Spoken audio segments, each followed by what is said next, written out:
నమస్తే, welcome to special focus. ఎల్లలు దాటిన అతిపెద్ద ఉత్సవం, ఈ శతాబ్దపు ఓ అద్భుతం, పరమ పవిత్ర సనాతన పండుగ యావత్తు దునియా దృష్టిని ఆకర్షించింది. ఓ దేశ జనాభా అంత జనం వచ్చిన ప్రపంచ దేశాలే ఆశ్చర్యపోయేలా మెగా ఉత్సవం గ్రాండ్ సక్సెస్ చేసింది భారత్. అఖండ భారత్ శక్తి ఏంటో, ఉమ్మడిగా పిడికిలి ఎత్తితే ఉండే బలమెంతో చూపించింది. ఉట్టిపడిన సనాతన సాంప్రదాయం ఓవైపు, ఇసుకేస్తే రాలనంత జనం ఇంకోవైపు. భక్తులు చిన్న చిన్న ఇబ్బందులు ఫేస్ చేసిన వరల్డ్ రికార్డ్ క్రియేట్ చేసేలా అతిపెద్ద జనజాతర మహా విజయవంతమైంది. మహా కుంభమేళ్ ప్రపంచానికి ఇచ్చిన సందేశం ఏంటి? ఆధ్యాత్మిక వేడుక ఇంత సాఫీగా ఎలా సాగింది?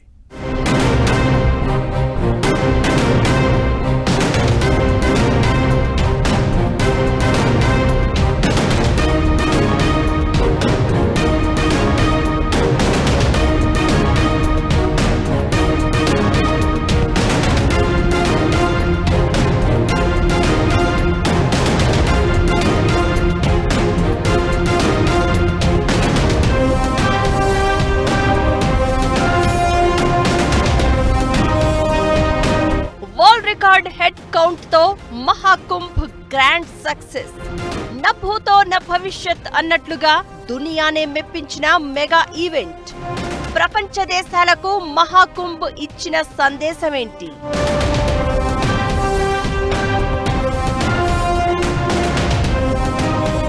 కుంభమేళా పేరు ఎన్నోసార్లు విన్నట్లుగానే అనిపించినా నెలన్నర క్రితం వరకు అదెలా ఉంటుందో ఎవరికీ తెలియదు. మాటల్లో వినడం, అలా ఉంటుందేమో అని ఊహల్లో ఊహించుకోవడం తప్ప మొన్నటి వరకు ఎవ్వరూ కళ్ళారా చూసింది లేదు. కానీ ఈ ఏడాది జనవరి 13 నుంచి మహిమాన్విత ఆధ్యాత్మిక వేడుకను చూసి తరించారు 3 తరాల జనం. మళ్ళీ ఎప్పుడొస్తుందో, వస్తే మళ్ళీ ఈ స్థాయిలో సంబురం ఉంటుందో లేదో తెలియదు. అందుకే కలిసి వచ్చిన అవకాశాన్ని అదృష్టంగా మలుచుకుని ఆధ్యాత్మిక యాత్రగా త్రివేణి సంగమంకు వెళ్లి వచ్చారు కోట్లాది మంది. 45 రోజులుగా అత్యంత వైభవోపేతంగా అశేష భక్తజన సందోహం మధ్య జరిగిన మహాకుంభమేళా యావత్ ప్రపంచం దృష్టిని ఆకర్షించింది. ఇది ప్రపంచంలోనే అతిపెద్ద ఆధ్యాత్మిక వేడుకగానే కాకుండా అంచనాలకు అందని వ్యాపారాన్ని క్రియేట్ చేసింది.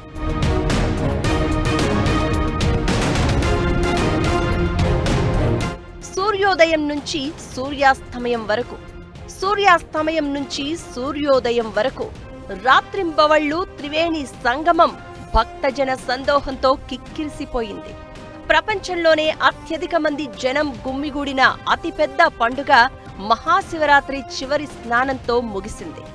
నది ఒడ్డున ఇలా వచ్చి అలా వెళ్తున్న భక్తులు, పూజా సామగ్రిని అమ్మే వ్యాపారులు, సంగమం దగ్గరకు చేరుకునే జనంతో 45 రోజుల పాటు ఎప్పుడు తెల్లారిందో ఎప్పుడు రాత్రయిందో తెలియని అద్భుత సమయాన్ని గడిపేసింది ప్రయాగ్రాజ్. మహాకుంభమేళా సందర్భంగా పుణ్యస్నానాలు చేసేందుకు 60 కోట్ల మంది భక్తులు వచ్చినట్లు అంచనా ఉంది. అంటే అమెరికా లాంటి దేశ జనాభాతో పోలిస్తే ఇంకా ఎక్కువ. భారత్ జనాభాలో సగం అన్నట్లు. మామూలుగా అయితే 1-2 కోట్ల మంది జనం వస్తేనే అతిపెద్ద వేడుకగా చెప్పుకుంటాం. ఏదైనా పండుగ వేళ 2 రోజులు పూజలు జరిగితేనే ఏర్పాట్లలో సమస్యలు వస్తూ ఉంటాయి. కానీ నిర్విరామంగా నెలన్నర రోజుల పాటు పగలు రాత్రి తేడా లేకుండా భారతదేశంలోని ప్రతి మారుమూల ప్రాంతాల నుంచి భక్తులు తరలివచ్చారు. ప్రపంచ దేశాల్లోని వివిధ ప్రాంతాల నుంచి హైందవ ధర్మాన్ని పాటించేవారు కూడా ఈ వేడుకలో పాల్గొన్నారు. ఇక ఋషులు, సాధువులు, సంతులు, అఘోరాల శక్తియుక్తులు మహిమలతో మహాకుంభమేళా అద్భుతో అద్భుతస్య అద్భుతః అన్నట్లు అందరి దృష్టిని ఆకర్షించింది.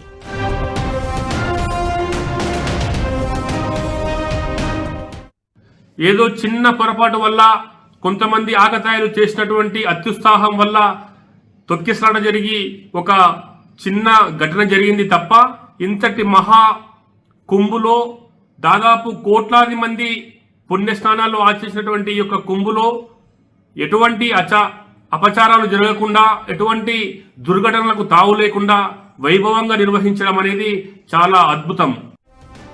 ఇలాంటి మహత్తర ఆధ్యాత్మిక పండుగ మళ్లీ 144 ఏళ్ల తర్వాత గాని రాదు. దీంతో జనం పెద్ద ఎత్తున తరలివచ్చారు. ముగింపు సమయం దగ్గర పడుతున్నా కొద్దీ మహాకుంభకు భక్తజనం పోటెత్తారు. ఈ పరిస్థితులను ముందే అంచనా వేసింది యూపీ గవర్నమెంట్.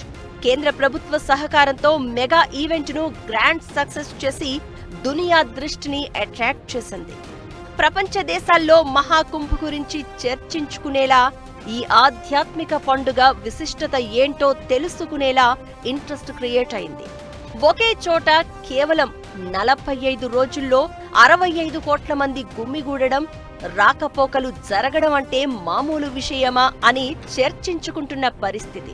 ఇది దేవుడు చేసిన మహాయజ్ఞం. అందులో కోట్లాది మంది భక్తులు సమిధలై బ్రహ్మాండమైన వేడుకకు తమ వంతుగా సహకరించారు.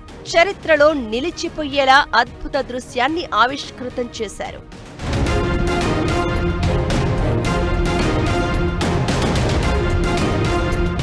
మహాకుంభమేళా కోసం 2.5 ఏళ్ల ముందు నుంచే పనులు చేపట్టింది యూపీ సర్కార్. 45 కోట్ల మంది భక్తులు వస్తారని అంచనా వేసినా, అంతకంటే ఎక్కువ మందే వచ్చినా ఇబ్బందులు రాకుండా, భక్తిభావం మరింత పెంపొందేలా, భక్తులకు అసౌకర్యం కలగకుండా చెయ్యగలిగినంత చేసింది. అయితే మౌని అమావాస్య రోజున అంచనాలకు మించి భక్తజనం పోటెత్తడంతో దురదృష్టవశాత్తు తొక్కిసలాట జరిగింది. అందులో కొంత ప్రాణ నష్టం జరిగింది. 2-3 సార్లు టెంట్లలో అగ్ని ప్రమాదాలు జరిగాయి. మహాయజ్ఞంలా సాగిన మహాకుంభమేళా ముందు ఎన్నో సవాళ్లను, ఇబ్బందులను ఫేస్ చేసి భగీరథ ప్రయత్నం చేసిన యూపీ సర్కార్ అకుంఠిత దీక్ష ముందు ఈ చిన్న చిన్న అపశృతులు పెద్దగా నిలవలేకపోయాయి. నిజానికి ఇంత పెద్ద వేడుకలో భిన్న భాషలు మాట్లాడే జనం, విభిన్న ప్రాంతాల నుంచి వచ్చిన భక్తులను మేనేజ్ చేయడం మామూలు విషయమైతే కాదు. ఎలాంటి ఘటనలు జరగకుండా చేయాల్సిన ప్రయత్నమంతా చేసినా చిన్న చిన్న సమస్యలు వచ్చాయి. అన్నీ దాటి అంకురార్పణ నుంచి ముగింపు వరకు అంతా సాఫీగా సాగేలా చేసింది యూపీ సర్కార్. సంక్రాంతి నుంచి మహాశివరాత్రి దాకా సూర్యోదయంతో మొదలై సూర్యాస్తమయం వరకు, మళ్లీ అర్ధరాత్రి నుంచి తెల్లవారుజాము దాకా 1.5 రోజులుగా ప్రయాగ్రాజ్ త్రివేణి సంగమంకు రెప్పపాటు గ్యాప్ కూడా దొరకలేదు. సంక్రాంతి సందర్భంగా పుష్య పూర్ణిమ నాడైన జనవరి 13న మొదలైన కుంభమేళా ఫిబ్రవరి 26న మహాశివరాత్రితో ముగిసింది. ఈ 1.5 రోజుల పాటు గంగానదీ తీరంలో పగలు రేయికి నడుమ విభజన రేఖ చెరిగిపోయింది.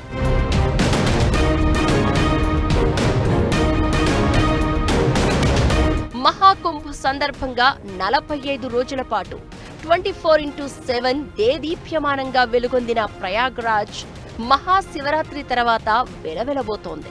మన దేశ జనాభా 120 కోట్ల పైనే. వీరిలో 65 కోట్ల మంది హిందువులు మహాకుంభ్ ముగిసేసరికి పుణ్యస్నానాలు ఆచరించారంటే దేశంలోని హిందువులలో దాదాపు సగం మందికి పైగా ఈ ఆధ్యాత్మిక కార్యక్రమంలో పాల్గొని పునీతులైనట్లే.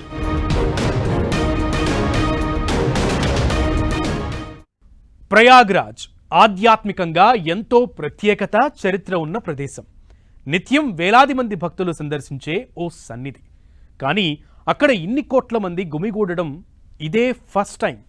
అందుకోసమే ఏకంగా మినీ నగరాన్నే నిర్మించి మిస్టర్ పర్ఫెక్ట్గా నిలిచింది యూపీ సర్కార్. పార్కింగ్ నుంచి స్నానపు ఘాట్ల వరకు, రోడ్ల నుంచి నదిలో ప్రయాణించే బోట్ల వరకు ప్రతి విషయంలో కేర్ తీసుకుంది. Pin to pin coordination miss కాకుండా చూసి ఆధ్యాత్మిక జాతరను గ్రాండ్ సక్సెస్ చేసింది. 65 కోట్ల మంది జనం వచ్చిన కుంభమేళాను ఎలా సాఫీగా ఆర్గనైజ్ చేయగలిగారు? దునియాకు అఖండ భారత్ శక్తి ఏంటో తెలిసి వచ్చిందా? ఐక్యతకు ప్రతీకగా ప్రపంచానికి సందేశం పంపిన మహాకుంభ్. ఓవైపు భారత్ ఆర్గనైజింగ్ స్కిల్స్, మరోవైపు ఆధ్యాత్మిక శోభ. అతిపెద్ద జాతరను సక్సెస్ చేసి టాక్ ఆఫ్ ది వరల్డ్ గా భారత్. ఇదో పెద్ద వేడుక, కోట్లాది మంది భక్తుల నమ్మకం. సనాతన ధర్మం నుంచి వచ్చిన హైందవుల ఆస్తి. ఇలాంటి పండుగ ఎప్పుడో ఓసారి, కొన్నేళ్లకోసారి మాత్రమే వస్తుంది. అలాంటి మహత్తర జన జాతరను, ఆధ్యాత్మిక యాత్రను విజయవంతంగా నిర్వహించడం అంత ఈజీ కాదు. విమర్శించేవాళ్లు విమర్శించినా, అర్థం చేసుకునేవాళ్లు అర్థం చేసుకున్నా, పర్టికులర్ టైంలో వచ్చే భక్తజన సందోహం కోసం అరేంజ్మెంట్స్ చేయడం ఆషామాషీ విషయమేమీ కాదు. ఆ మహాయజ్ఞం దేవుడు ఆదేశిస్తే తప్ప ప్రభుత్వాలు చేయలేవని నమ్మేవారు ఉన్నారు. అలాంటి కుంభమేళా నిర్వహణతో భారత్ ప్రపంచం దృష్టిని ఆకర్షించింది. ఓ దేశం టెక్నాలజీతో, మరో దేశం కొత్త ఆవిష్కరణలతో పరిగెడుతుంటే ఆ కంట్రీస్ కి ధీటుగా పోటీ పడుతూనే సనాతనంగా మనకు వచ్చిన హిందుత్వ వేడుకను గ్రాండ్ సక్సెస్ చేసి మరోసారి టాక్ ఆఫ్ ది వరల్డ్ గా నిలిచింది భారత్.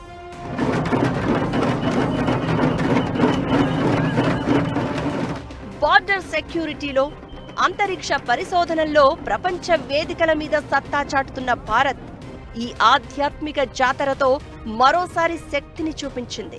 కుంభమేళా నిర్వహణతో భారత్ను చూసి ప్రపంచ దేశాలు నేర్చుకోవాల్సింది ఎంతో ఉందని చెప్తున్నారు నిపుణులు. ఒక్కో డిపార్ట్మెంట్కు ఒక్కో కమిటీని ఏర్పాటు. యూపీ సర్కారు మొత్తం ప్రయాగ్రాజ్లోనే తిష్టవేసి జాతరను గ్రాండ్ సక్సెస్ చేసింది. క్రౌడ్ మేనేజ్మెంట్ తో పాటు అంటువ్యాధులు ప్రబలకుండా జాగ్రత్తలు తీసుకున్నారు. పారిశుధ్య నిర్వహణ, వైద్య సౌకర్యాలతో సహా విస్తృతమైన ఏర్పాట్లు చేశారు. అధికారులు, అదనపు భద్రతా సిబ్బంది, transport facilities, emergency respond teams, security protocols లో ఎక్కడా లూప్ హోల్స్ లేకుండా చూశారు. 45 రోజుల పాటు దాదాపు 25,000 మంది కార్మికులతో కంటిన్యూగా శానిటేషన్ ను నిర్వహించారు. లాస్ట్ 3 రోజుల్లో అయితే 15,000 మంది షిఫ్టులతో సంబంధం లేకుండా పారిశుధ్య కార్యక్రమాల్లో పాల్గొనేలా చేసి గిన్నిస్ రికార్డుపై ఫోకస్ పెట్టారు. అలా అని కాదు, మహా వేడుకకు అద్భుతః అనేలా ఏర్పాట్లు చేసి వాహ్ అనిపించింది యూపీ సర్కార్. ఓవైపు ఉత్సవ కళ, ఇంకోవైపు అడ్మినిస్ట్రేషన్ క్యాపబిలిటీస్ ను ఎక్స్పోజ్ చేస్తూ చకచక భక్తులు ముందుకు కదిలేలా చేశారు. ఆధ్యాత్మికత నుంచి అలంకరణ వరకు, ట్రాన్స్పోర్ట్ నుంచి ఘాట్ల దగ్గర స్నానాల వరకు, ప్రయాగ్రాజ్లో అడుగు పెట్టినప్పటి నుంచి బయటకు వెళ్లేంత వరకు అంతా సాఫీగా జరిగేలా చేశారు. మహాకుంభమేళా అంటేనే త్రివేణి సంగమంలో పుణ్యస్నానం. అందుకే పవిత్ర స్నానం కోసం ఏకంగా 12 కిలోమీటర్లు పొడవైన ఘాట్లు నిర్మించారు. పూజా కార్యక్రమాల్లో ఇబ్బందులు రాకుండా టెక్నాలజీతో భక్తులను గైడ్ చేశారు. 4,000 హెక్టార్లలోని 25 సెక్టార్లలో ఏర్పాటు చేసినప్పటికీ అంచనాలకు మించి తరలివచ్చిన జనానికి ఏమాత్రం సరిపోలేదు. కిలోమీటర్ల దూరం ట్రాఫికే అయినా ఎక్కడా భక్తుల నుంచి నిరసనలు వ్యక్తం కాలేదు. పుణ్య స్నానం కోసం వచ్చిన భక్త జనమంతా కష్టం అనిపించినా ఓపికతో నదీ స్నానం చేసి తరించారు.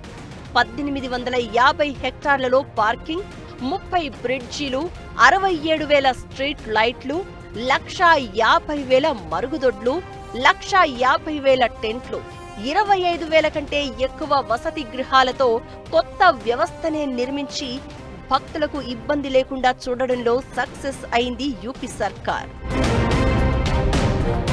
కనీవిని ఎరుగని రీతిలో చేసిన ఏర్పాట్లు, ఘాట్ల దగ్గర భక్తులపై హెలికాప్టర్ల నుంచి పూల వర్షం, దాదాపు 123 దేశాల నుంచి భక్తులు తరలివచ్చారు.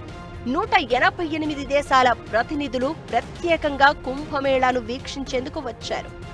భారత్లో ఉండే వివిధ దేశాల రాయబారులు మహాకుంభ్ సందర్భంగా పుణ్య స్నానం చేశారు. వాళ్ళంతా మన సంస్కృతి సంప్రదాయాలను, తరలివచ్చిన భక్త జనాన్ని చూసి అవాక్కయ్యారు. ఆధ్యాత్మిక యాత్రతో ప్రయాగ్రాజ్ అంతా స్వర్గమే భూలోకానికి తరలివచ్చిందన్న ఫీలింగ్ కలిగించింది.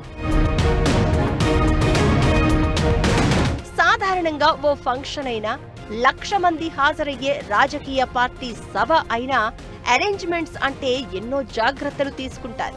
అలాంటిది అతిపెద్ద హిందుత్వ వేడుకగా పేరున్న కుంభమేళా కోసం యూపీ సర్కార్, కేంద్ర ప్రభుత్వం ఎంత కేర్, ఎన్ని జాగ్రత్తలు తీసుకున్నాయో అర్థం చేసుకోవచ్చు. కుంభమేళా ఇచ్చిన ఎక్స్పీరియన్స్ తో ఏషియా పసిఫిక్ సదస్సులో శానిటేషన్, వేస్ట్ మేనేజ్మెంట్ పై పవర్ పాయింట్ ప్రెజెంటేషన్ ఇవ్వబోతోంది భారత్. మామూలుగానే ఇలాంటి పెద్ద వేడుకలు ఇతర దేశాల్లో జరగడం చాలా రేర్. దమ్ముంటే చేసి చూపించండి అంటూ దునియాకే సవాల్ విసిరేలా మహాకుంభ్ను గ్రాండ్ సక్సెస్ చేసింది భారత్.